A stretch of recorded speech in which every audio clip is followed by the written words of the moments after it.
आज से शुरू हुए बजट सत्र के पहले ही दिन संसद में विवादित परीक्षा यानी कि नीट का मसला जोरों से उठा।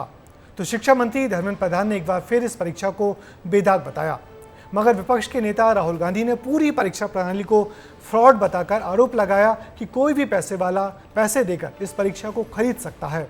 इस परीक्षा को रद्द करना चाहिए।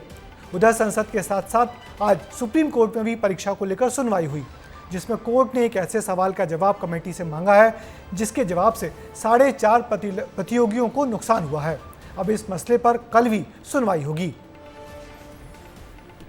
प्रवासियों ने हमें यहाँ देश के लिए भेजा है, दल के लिए नहीं भेजा है।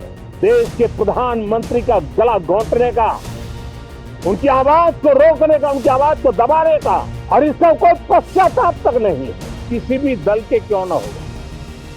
मैं आज आग्रह पूर्वक कहना चाहता हूं, अभी नीट पे फोकस है।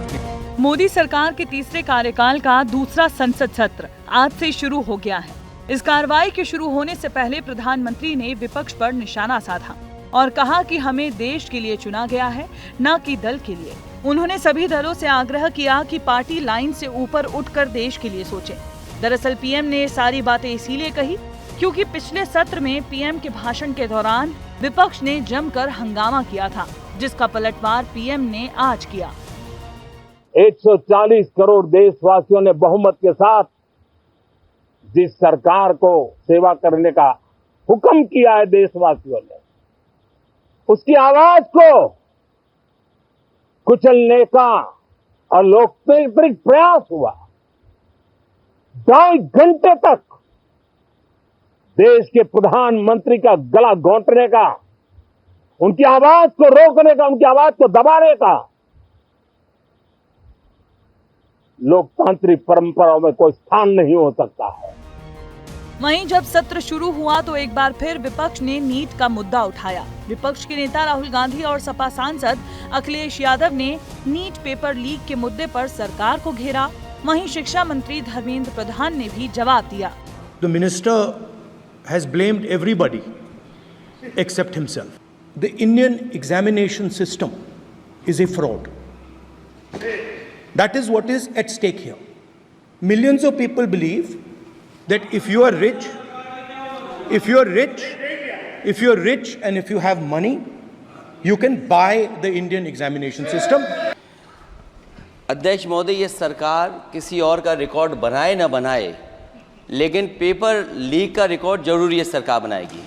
साहब, ये जो कहा गया देश की अभी की एग्जामिनेशन सिस्टम रबिश है सर, इससे दुर्भाग्यजनक बयान देश की नेता प्रतिपक्ष का कुछ नहीं हो सकता है सर। मैं कठोर शब्द से इसको निंदा करता हूँ।